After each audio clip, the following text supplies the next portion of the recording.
하나님 말씀 보겠습니다. 빌립보서 2장입니다.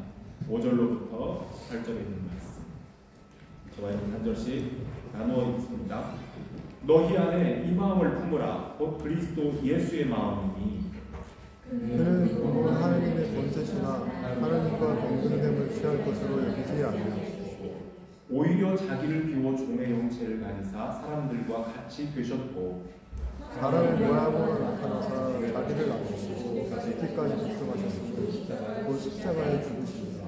이러므로 하나님이 그를 지극히 높여 모든 이름 위에 뛰어난 이름을 주사 하늘에 있는 자들과 땅에 있는 자들과 땅 아래에 있는 자들의 무릎을 예수의 이름으로 꿇게 하시고 모든 입으로 예수 그리스도를 주라 시인하여 하나님 아버지께 영광을 돌리게 하셨느니라. 그러므로 나의 사랑하는 자들아 너희가 나 있을 때뿐 아니라 더욱 지금 나 없을 때에도 항상 걱정하여 두렵고 떨림으로 너희 구원을 이루라. 너희 안에서 행하시는 일은 하나님이시니 자기의 기쁘신 뜻을 위하여 너희에게 소원을 두고 행하게 하시나니 모든 일은 원망과 시기가 없이 하라. 이는 너희가 흠이 없고 순전하여 어그러지고 거스르는 세대 가운데서 하나님의 흠 없는 자녀로 세상에서 그들 가운데 빛들로 나타내며 생명의 말씀을 밝혀 나의 다름질이 헛되지 아니하고 수고도 헛되지 아니하므로 그리스도의 날에 너희가 자랑할 것이 있게 하려 합니다. 만일 너희 믿음의 재물과 섬기 위해 내가 나를 전제로 드릴지라도 나는 기뻐하고 너희 무리와 함께 기뻐하리니 너희와 같이 너희도 기뻐하고 나와 함께 기뻐하라. 너희는 힘내리라. 아멘. 오늘의 말씀입니다. 빌립보서를 우리가 읽고 있으면서 지난주에 옥에 갇혀있던 사도 바울이 자기를 염려하며 하루속히 석방되어 만날 날을 기대하는 성도들, 빌립보의 교민들에게 나 역시 여기에서 나가서 여러분들과 함께 지내며 주님의 복음을 위해 일하고 싶습니다. 그렇게 되면 여러분들의 신앙 성장에도 유익하기 때문입니다. 지금은 내가 복중에 있지만 언젠가 자유롭게 될 날을 확신합니다 하면서 우리가 지난주에 같이 나눴던 그러므로 여러분들은 복음에 합당하게 생각하십시오. 다시 말하면 복음을 받은 천국 시민답게 살아갑시다. 이런 당부를 했습니다. 바울이 말한 겁니다. 나는 빌립보 교회 여러분들이 한마음 한뜻이 되어 복음의 신앙을 위해서 협력하고 그리고 무슨 일을 당하든지 여러분을 대적하는 사람들 때문에 두려워하지 않고 담대하게 주의 복음을 위해 힘쓰고 있다는 소식을 듣고 싶습니다. 하나님께서 주신 복음이 여러분들 대적하는 사람들에게는 멸망의 증거가 되겠지만 그러나 여러분들에게는 구원의 증거가 됩니다. 하나님께서 여러분들에게 은혜를 주신 것은 다만 예수를 믿을 뿐만 아니라 예수 그리스도를 위해서 고난도 함께 받도록 하게 하심이었습니다. 지금 여러분들에게는 내가 받고 있는 고난이 여러분들에게도 같은 싸움이 있다는 것을 압니다. 그러므로 여러분들에게 이런 선한 싸움이 있을수록 두려워하지 말고 서로가 하나 되어 주님의 복음을 위해서 담대하게 싸워나가시길 바랍니다. 이렇게 한 것이 천국 시민으로서 복음 증거에 합당한 삶을 사는 겁니다. 라고 했습니다. 그러면서 여러분들 기억하시기를 지난주에 2장 서두에서 1절부터 4절에서 여러분이 예수 그리스도 안에서 누리고 있는 어떤 위로나 성령의 교제나 긍휼이나 자비가 있습니까? 그렇다면 마음을 같이하여 같은 사랑을 가지고 마음과 뜻을 합하여 그 일을 하십시오. 주님을 위하여서 무슨 일을 하든지 다툼이나 허영으로 하지 말고 겸손한 마음으로 하십시오. 여러분 각자가 주를 위해 맡은 일에 열심을 다하되 다른 사람이 하는 일에도 관심을 가져주며 서로 존중히 여김으로 나의 기쁨을 넘치게 해주시기 바랍니다. 이런 당부를 했었습니다. 지난주에 나누었던 복음에 합당한 성도의 삶이고 주님의 복음을 위해서 함께 기쁨으로 일하는 자세입니다. 자, 그렇다면 오늘은 어떻게 하면 복음을 위해 수고하는 일꾼들이 서로 한마음 한뜻이 되어서 기쁨으로 일할 수 있겠습니까? 자주 말씀드렸지만 빌립보 교회는 전도자, 목회자 또는 선교자, 사도 바울에게 정말 기쁨을 주는 교회였어요. 위로를 많이 가져다주는 좋은 교회였습니다. 그렇지만 그 필립보 교회 안에는 사도 바울로 하여금 염려케하는, 근심하게 만드는 부분이 하나 있었기 때문에 오늘 필립보서를 통해 이런 당부를 한국히 하고 있는 겁니다. 여러분, 이 세상에, 지구상에 완전한 사람, 완전한 공동체는 없습니다. 심지어 천사들만 모일 것 같은 교회도 세상의 지상에는 완전한 교회는 없습니다. 복음을 위해서 일한다고 하지만 모든 사람들이, 공동체 일원들이 한마음 한뜻이 되어서 하나 되어 나간다는 것은 정말 어려운 일입니다. 그래서 오늘 사도 바울은 사람의 마음으로서가 아니라 예수 그리스도의 마음을 가지고 이 일을 해야 됩니다 하면서 너희 안에 이 마음, 예수 그리스도의 마음을 품으라, 이러한 말씀을 하고 있는 겁니다. 세상에서 우리 예수님께서 계실 때 사람들에게 보여주셨던 마음의 자세, 그 삶의 태도를 따라서 주님을 본받으라는 겁니다. 자, 그렇다면 우리가 따라가야 될 예수님의 마음이 무엇입니까? 오늘 본문 읽었던 2장 5절로부터 나온 굉장히 중요한 기독교 예수 그리스도의 기독론에 대해서 너무나도 중요한 본문 말씀이기도 합니다. 이미 성탄절에 식구가 다 모이지는 못했지만 예수 그리스도의 성육신에 대해서, 인카네이션에 대해서 간단히 설명드린 적은 있었어요. 같은 본문이었어요. 그런데 오늘 다시 이 본문을 포함해서 사도 바울이 필립보 교회에 당부한 예수 그리스도를 닮는다는 것이 무엇인지를 찾아봅니다. 첫째는 자기를 비우는 거예요. 자기 비움입니다. 그리스도는 본래 성부 하나님과 본질상 동등하다. 오늘 본문에서 그랬죠. 주님과 아버지와 주님이 동등하신 영광스러운 분이시지만 그 영광의 자리를 비워놓고 내려오신 거죠. 그래서 사람과 같이 되었습니다. 우리 오늘 같이 찬송 불렀죠? 찬송 가사 중에도 이 땅에 오신 하나님의 본체, 하나님 그분이시라는 거예요. 하나님의 본체. 그런데 십자가에 달리사 우리 죄 사하셨네. 이렇게 찬송을 하는 겁니다. 그렇습니다. 하나님이신 성자 예수께서 우리를 위해서 십자가에 달리셨습니다.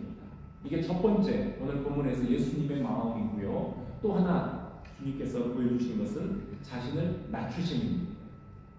하나님의 아들이 사람과 같이 되셨다는 이 사실은 그 시대의 헬라 시대의 헬라 사상 속에 머물러 있던 사람들이 많은 신들, 그리스 로마 신화에 빠져 있는 사람들인데요. 그 세상에 흔히 있다고 말하는 그 신들 중에 하나가 인간 세상에 잠시 인간 체험 한번 하고 올라올까? 그러는 뜻으로 내려왔다가 사람 탈을 입고 내려온 것이 아니라 말 그대로 창조주 하나님, 전능하신 하나님께서 피조물인 사람으로 자신을 낮추었다는 뜻입니다. 조엘 비트라는 분이 말하기를 인간의 언어로 성육신, 인카네이션을 묘사하는 것은 마치 작은 모래 아래 산을 그리는 것과 같다고 했어요. 그 무슨 뜻이죠? 불가능하다는 거죠. 인간의 언어로는 사실은 하나님 예수 그리스도의 성육신을 묘사할 수는 없습니다. 하나님의 아들이 인간으로 오셔서 우리처럼 삶의 모든 과정을 태어나고 성장하고 참 뭐라고 보통 말하던 10대 청소년들 사춘기 뭐라고 그래요? 예. 이 참 그러한 아주 경란을 겪어가면서 성장해가는 우리 주님도 그런 똑같은 시간들을 거치셨다는 거예요. 그러면서 구원자로서 사명을 감당하셨다는 것은 어떻게 그것을 우리 인간의 언어로 하나님이 사람이 되어서 그렇게 사셨다는 것을 다 설명할 수 있겠냐는 거죠. 그것은 이해하고 설명하는 것은 불가능하다는 말이죠. 여러분들이 어려서 읽었던 마크 트웨인의 소설 왕자와 거지라는 이야기를 아시죠? 거기 보면 에드워드 왕자가 우연히 자기와 똑 닮은 거지 소년 톰을 만나게 되고 재미로 그 톰의 옷을 왕자의 옷과 바꿔 입고 밖에 나갔다가 졸지에 진짜 거짓 신세가 되어버리고 거기에서 온갖 고초를 다 겪게 됩니다. 그러면서 그 뒷골목에서 고통받는 힘없는 백성들의 삶을 온몸으로 겪으면서 아, 세상에서 낮은 자들은 이렇게 살고 있구나. 낮은 자기를 이해하게 되고, 그리고 다시 이제 왕궁으로 돌아올 수 있게 되어 그 다음에 왕이 되었을 때에 선정을 베푸는 좋은 왕이 되었다, 이런 스토리 아닙니까? 이 왕자와 거지 이야기가 예수 그리스도의 성육신을 쉽게 설명하는데 조금 이해를 도와줄 수는 있습니다. 그러나 하나님의 아들이 영광의 자리를 비우고 세상으로 오신 것은 에드워드 왕자가 거지가 되었다는 사건보다도 훨씬 더 비교할 수 없이 충격적인 사건입니다. 이것은 하나님의 아들이 일시적인 신분의 강등을 당하신 것이거나 아니면 거짓 체험 이야기가 아니라 하나님으로서 당신이 가지고 있는 모든 권리와 영광을 다 포기하고 죽음이라는 형벌을 받아야 될 사람이 됐다는 겁니다. 죄인들을 심판하는 권세를 가지신 분이, 심판관이신 분이 자발적으로 자신을 낮추어서 사람들의 죄를 대신하여 형벌을 받는 그런 존재가 되셨다는 겁니다. 그런데 우리 예수 그리스도의 낮아지심은, 인간으로 오신 그 낮아지심은 거기에서 한 건 더 나갑니다. 사람이 되셨다 해서 인간으로 오시되 세상에서 지체가 높은 사람들에게 존경을 받는 어떤 왕자나 또는 귀족의 신분으로 오신 것이 아니라 가장 가난하고 비천한 자리에서 탄생을 하셨고, 또 목수의 아들이 되어서 가난한 자들과 함께 생활하시며 성장했고, 이 사회에서 가장 낮은 계층의 사람들과 자신을 동일시하셨어요. 예수님의 삶은 말 그대로 그 시대의 가장 낮은 자들의 삶이었습니다. 그래서 우리 주님은 사람으로 계실 때에도 인성과 신성, 양성을 동시에 가진 하나님의 아들이셨고 창조주로서 초자연적인 권능을 가지신 분이었지만, 그런데 그 능력을 단 한 번도 자신의 명예나 자신의 편안함을 위해서 사용하신 적은 없습니다. 광야에서 40일 동안 금식 기도하신 후에 배고프셨을 때 이 돌들로 빵을 만들어 먹으라 유혹하는 사탄의 시험에도 그 자리에서도 그 신적인 능력을 사용하지 않고 오직 말씀으로만 물리치셨습니다. 아버지 하나님의 뜻을 이루시기 위해 자기를 비워서 낮아져 주신 예수님이 단 한 번이라도 사람들이 모인 앞에서 자신의 능력을 과시하기 위하여 나는 하나님의 아들이야 라는 권한을 사용한 적이 있겠습니까? 한 번은 가이사랴 빌립보 지방에서 사람들이 나를 누구라 하더냐 라고 제자들에게 질문하신 적이 있습니다. 그때 예수님께서 질문하신 의도가 무엇이었겠습니까? 3년씩이나 나랑 같이 다녔고 3년 넘게 내가 유대 땅 갈릴리를 다니면서 많은 이적을 베풀었는데 사람들이 아직도 나를 누군지 알아보지 못하는구나. 그런데 너희들은 내가 누군지 알겠느냐? 그래도 제자들 아니냐? 대답 좀 해봐라. 당신 누구라는 것을 나타내기 위해서 존재와 능력을 사람들에게 드러내기 위해서 질문하신 것이 아니죠. 그렇죠? 주는 그리스도시요 살아계신 하나님의 아들이라는 시몬 베드로의 대답을 들으신 후에 곧바로 예수님께서는 제자들에게 당신의 고난과 십자가 죽으심에 대해서, 부활에 대해서 말씀하신 것을 보면 당신이 이 땅에 오신 목적이 무엇인가를 분명하게 제자들에게 알려주고 제자들로 하여금 올바른 신앙으로 예수 그리스도의 장차 오게 될 순환과 죽으심과 부활의 역사를 준비하게 하려는 주님의 뜻이었습니다. 이것이 예수 그리스도의 자기 비움이고요, 또한 자기를 낮추심입니다. 자, 그런데 예수님께서는 자신의 낮추심은 당신이 가지고 있는 그 신적인 능력을 하나님의 영광을 위해 사용하셨던 것에서 또 한 걸음 더 나아갑니다.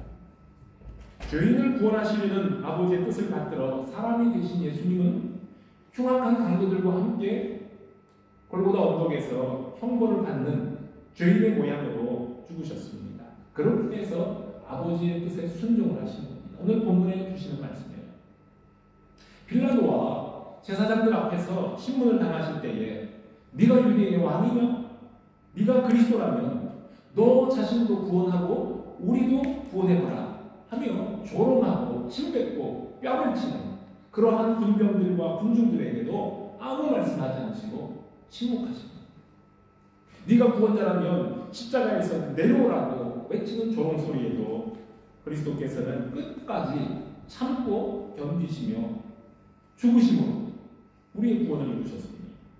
아버지와 동등한 영광과 권능을 가진 되신 하나님의 아들이 우리의 죄를 대신하여 죽으신 이 십자가 사건이 예수 그리스도의 자기 비움 그리고 낮아지심 그겁니다. 성도 여러분, 예수를 믿는다는 것, 하나님에 대한 신앙이 도대체 뭐라고 생각하십니까? 무엇이 믿음입니까? 나와 우리를 위해 자기를 빌고 낮아져 주신 예수 그리스도를 닮아 주님이 사랑하셨던 방식을 따라가는 것이 그게 믿음이요 제자의 삶이지, 내가 예수를 믿고 나의 입신 출세와 세상적인 성공이나 나의 평안이나 물질의 넉넉함에 예수를 믿는 신앙의 목적이 있는 것은 아닙니다. 사도 바울이 빌립보 교회 성도들에게 하고 싶은 말씀도 바로 그겁니다. 지난주에 말씀한 복음에 합당한 삶은 이제 우리가 예수 그리스도의 마음을 품고 예수께서 사셨던 삶을 따라갑시다 하는 겁니다. 그렇게 천국 시민으로서 살아가려면 하나님 아버지께서 주시는 영광도 있지만 우리 주님이 겪으셨던 것과 같은 십자가의 고난도 있다는 겁니다. 성도 여러분들이 만일 오늘 이 순간에 예수 그리스도를 위해 무엇인가 고난을 받는 것이 있다면 그것조차 하나님께서 우리 각자에게 주시는 기쁨임을 기억하시길 바랍니다. 이러한 기쁨을 누리자는 것이 빌립보 주제 가운데 하나입니다. 이 빌립보 교회 성도들에게 보내는 사도 바울은 그리스도의 마음을 정말 본인이 앞장서 닮았던 좋은 모델 케이스입니다. 어떤 점에서 사도 바울이 예수 그리스도를 그렇게 잘 닮았습니까? 그는 예수 그리스도의 복음 전하는 사명을 이루기 위해 자신의 좋은 혈통과 자기가 가지고 있는 신분까지도 다 내려오는 사람입니다. 나중에 바울이 그런 고백을 합니다. 그는 바리새인파 중에서도 바리새인일 정도로 아주 경건한 사람이었습니다. 그리고 그는 실력 있는 그 당시 율법 교사 가말리엘이라는 사람의 그 수하에서 공부를 했던 정말 학문으로도 뛰어난 사람이었습니다. 유대 종교로도 아주 특별한 사람이어서 모든 면에 뛰어나서 그의 장래가 아주 총망해요. 이제 그의 길은 훤하게 보입니다. 그가 조금만 더 열심을 내면 유대인들의 최고 권력기관이었던 산헤드린 공회의 공회의원도 될 수 있을 만큼 그러한 자격을 갖춘 자였습니다. 그렇게 된다면 많은 사람들 위에 높아지고 존경을 받고 물질과 명예도 함께 누릴 수 있는 장래가 보장된 사람이었다는 겁니다. 그러나 그가 예수 그리스도를 만난 이후 세상적으로 자랑스럽고 나를 보장해줄 만한 모든 것들을 주님을 위해서 다 내려놓았다고 했습니다. 이것이 바로 사도 바울에게 있어서는 일종의 자기 비움이고 낮아짐입니다. 예수를 비방하고 교회를 핍박하는 일 앞장섰던 사람이 도리어 그리스도를 위해 비방을 당하고 옥에 갇히고 매도맞고 도래맞는 고난을 스스로 자청했습니다. 그리고 로마 감옥에 있을 때에 그를 비방하고 조롱하는 사람들이 있지만 도리어 자신의 매인 때문에 복음이 진보되고 있음으로 인해서 기뻐하고 감사하는 사람이었잖아요. 또한 복음의 진보와 빌립보 교회 성도들의 섬김, 오늘 아까 읽었던 그 말씀에 모든 일을 원망과 시비 없이 하라. 이는 너희가 흠이 없고 순전하여 어그러지고 거스르는 세대 가운데서 하나님의 흠없는 자녀로 세상에서 그들 가운데 빛들로 나타나며 생명의 말씀을 밝혀 나의 발음들이 헛되지 아니하고 수고도 헛되지 아니하므로 그리스도의 날에 내가 자랑할 것이 있게 하리라 하면서, 만일 너희 믿음의 재물과 섬김 위에 여러분들의 빌립보 성도들의 그렇게 뜨거운 믿음과 열심히 있는 섬김 위에 나를 제물로 갖다 던진다 해도 나는 좋습니다. 이런 고백을 했던 겁니다. 도리어 자신의 매임 때문에 복음이 전해지고 성도들의 믿음과 그들의 섬김이 더욱더 강건해진다면 나는 오늘 죽어도 여한이 없습니다는 뜻이었습니다. 바울이 어디에서 이런 기쁨을 배웠겠습니까? 예수 그리스도께서 전에 가르쳐 주셨던 포도나무와 농부의 비유를 말씀하실 때에 내가 이것을 너희에게 이름은 나의 기쁨이 너희 안에 있어 너희 기쁨을 충만하게 하려 함이라. 포도나무이신 예수님과 딱 연합해 있을 때 주님의 기쁨이 우리의 기쁨이 된다고 말씀하신 겁니다. 그리고 나의 사랑 안에 거하는 것이 곧 내 아버지의 계명을 지키는 것이라 하시면서 그 계명이란 내가 너희를 사랑하는 것 같이 너희들도 서로 사랑하는 것이다. 그 아버지의 주신 계명을 지킬 때에 그 그 기쁨이 너희에게 충만할 것이다 라고 합니다. 바울은 그 기쁨이 나에게 있다는 건데, 그러므로 성도 여러분, 나와 함께 이 기쁨을 나눠 가집시다 라고 편지합니다. 예수님이 군병들에게 잡히시기 전에 제자들을 위해서 마지막으로 기도하셨던 내용 중에, 지금 내가 아버지께로 가오니 내가 세상에서 이 말을 하오는 것은 그들로, 즉 나의 제자들로 하여금, 그리고 그들을 통해서 세워진 교회들로 하여금 내 기쁨을 그들 안에 충만히 가지게 하려 함입니다. 아버지여, 나의 기쁨이 그들에게도 있게 하여 주시옵소서 라고 했던 기쁨, 바울은 그 기쁨이 나에게 있다는 겁니다. 주님이 세상에 계실 때 아버지와 하나 되신 그 기쁨을 이제 세상에 두고 가는 제자들과 함께 나누고 싶으셨고 우리에게도 선물하십니다. 그래서 예수님은 제자들에게 하신 말씀이에요. 너희가 세상에서 환난을 당하나 담대하라. 내가 세상을 이겨오노라. 내가 이겼으니 너희들도 나와 함께 이긴다. 그 말이 있어요.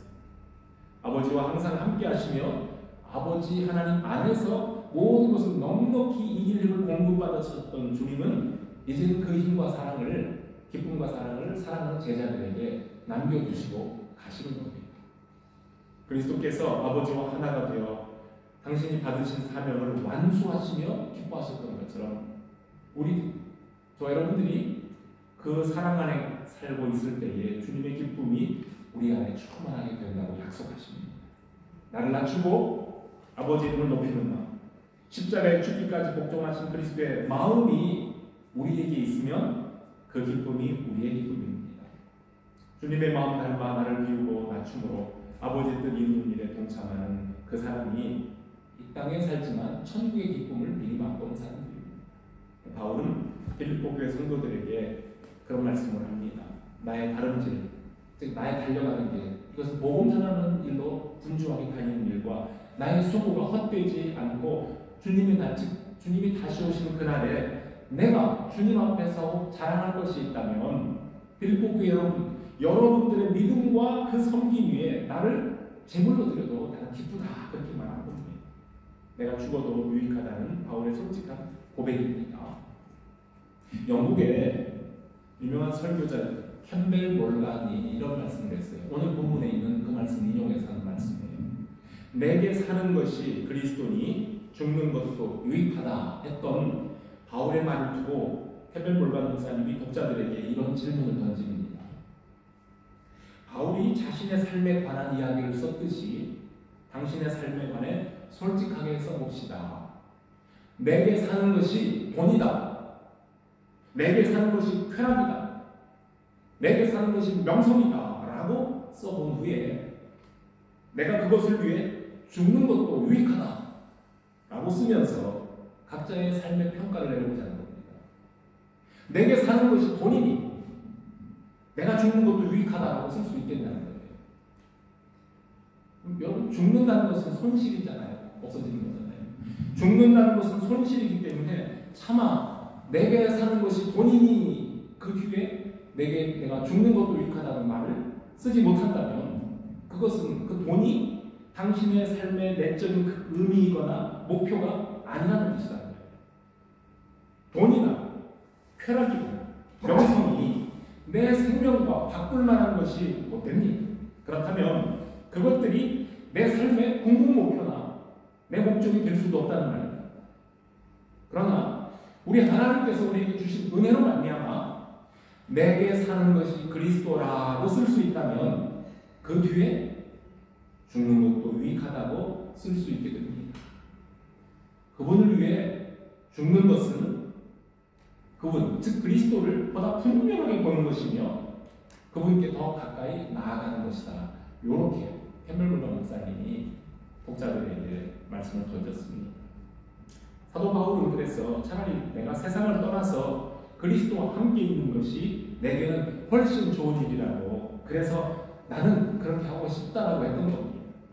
내가 살아서 이 감옥을 나가 빌립보 성도들과 교제하며 복음을 위하여 일하는 것도 기쁨이지만 지금이라도 내가 죽어서 주님을 뵙는 것은 더 큰 기쁨이다라는 겁니다. 이것이 살든지 죽든지 내 몸에서 그리스도가 존귀하게 되려 하는 것이다 했던 사도 바울의 솔직한 심정입니다. 바울은 갈라디아서 즉 갈라디아 지방에 있는 다른 교회들에게도 비슷한 말을 했었어요. 너무나 유명한 우리 복음성가에도 나오는 구절입니다만 갈라디아서 2장 20절이죠. 내가 그리스도와 함께 십자가에 못 박혔나니 그런즉 이제는 내가 사는 것이 아니요 오직 내 안에 그리스도께서 사는 것이라. 이제 내가 육체 가운데 사는 것은 나를 사랑하사 나를 위하여 자기 자신을 버리신 하나님의 아들을 믿는 믿음 안에 사는 것이라. 이런 고백을 했습니다. 바울이 그랬어요. 내가 사는 것은 내가 아니라는 거예요. 내 안에 계신 그리스도께서 내 안에 살고 계시다는 거예요. 그러므로 이제는 내가 육체로 살고 있지만은 나를 사랑하사 나를 위하여 당신의 몸을 버리신 예수 그리스도를 믿는 믿음으로 내가 살고 있습니다. 그랬습니다. 내가 사는 목적이 그리스도였던 사도 바울은 그리스도를 위해 죽는 것 또한 삶의 이유였고 기쁨이 됐습니다. 이런 기쁨을 세상에 어떤 것이 줄 수 있고 또 우리로부터 빼앗아갈 수 있겠습니까? 이러한 기쁨을 함께 누리는 것이 우리 모든 성도들의 신앙의 목표가 되면 얼마나 좋겠습니까? 그렇게 되기를 진심으로 부탁을 드립니다. 자, 그러면 어떻게 이 영광스러운 기쁨에 동참할 수가 있겠습니까? 오늘 본문의 핵심이죠. 2장에 나온 5절을 위하여 너희 안에 이 마음을 품으라. 곧 그리스도 예수의 마음이. 오늘 이 말씀이 우리들이 따라가야 될 진리입니다. 나 같은 죄인을 구원하기 위해서 아버지 하나님과 동등됨을 비워놓고 자신을 낮추어서 낮고 천한 죄악에 이 세상의 사람으로 낮아져 주셨던 우리 예수 그리스도의 마음, 아버지의 뜻과 항상 하나됨을 이루시기 위해서 십자가에서 죽으시기까지 끝까지 자발적으로 순종하시는 겸손하시는 태도가 우리 하나님께로부터 오는 진정한 기쁨이고 정말로 연약한 우리들이 감히 그 은혜로 누릴 수 있는 기쁨이 됩니다. 성도 여러분, 여러분들께서 지금 주님의 이름과 복음을 위해 무엇인가를 하고 있습니까? 사도 바울이 빌립보서 2장 1절에서 이미 주셨던 말씀이 있죠. 그러므로 그리스도 안에 무슨 권면이나 사랑의 무슨 위로나 성령의 무슨 교제나 긍휼이나 자비가 있습니까? 교회가 가지고 있어야 될, 교회가 성도들이 실천해야 될 덕목들이지 않습니까? 네. 그렇다면 마음을 같이 하려고 그랬어요. 이미 마음을 같이 하라고 했어요. 그런데 사람들이 마음이 하나 되기가 너무 어려워요. 그래서 사람의 마음이 아니라 본으로 제시한 것이 오늘 읽었던 이 마음을 품으라. 곧 예수 그리스도의 마음이라 했습니다. 성도 여러분, 우리 더러마한교회가 주님의 복음을 나누는 일을 위하여서 무엇인가 하고 있습니까?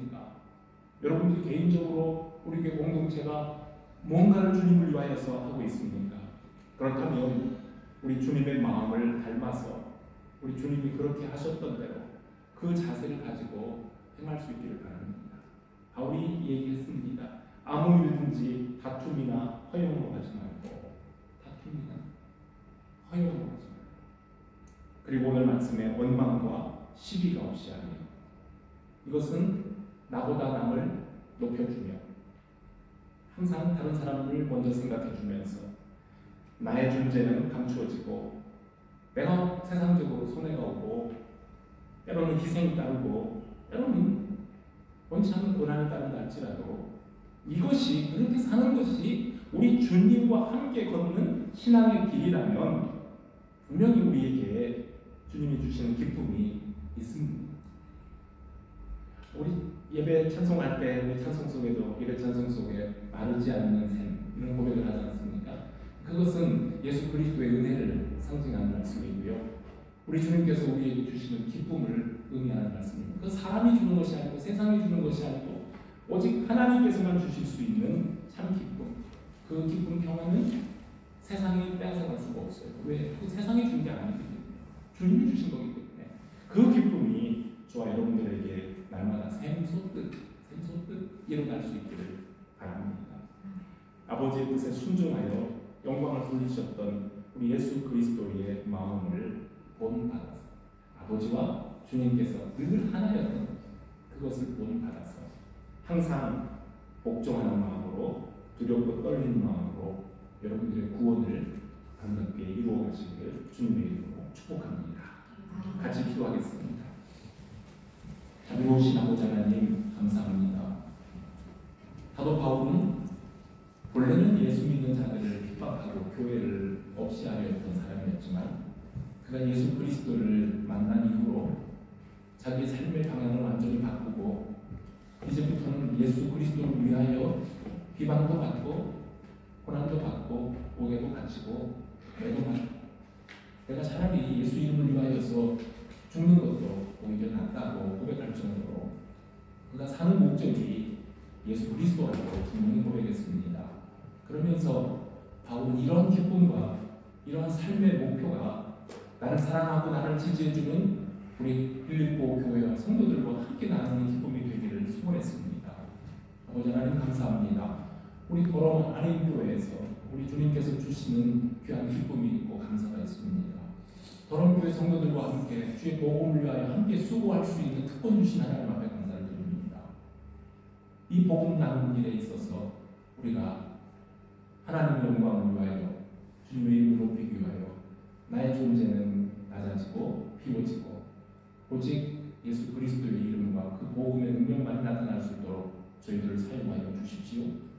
하나님, 내가 아니라 우리가 되게 하시고 예수 그리스도가 머리가 되어서 주님이 가신 그 길을 순종하는 저희들 되게 하여 주시옵소서.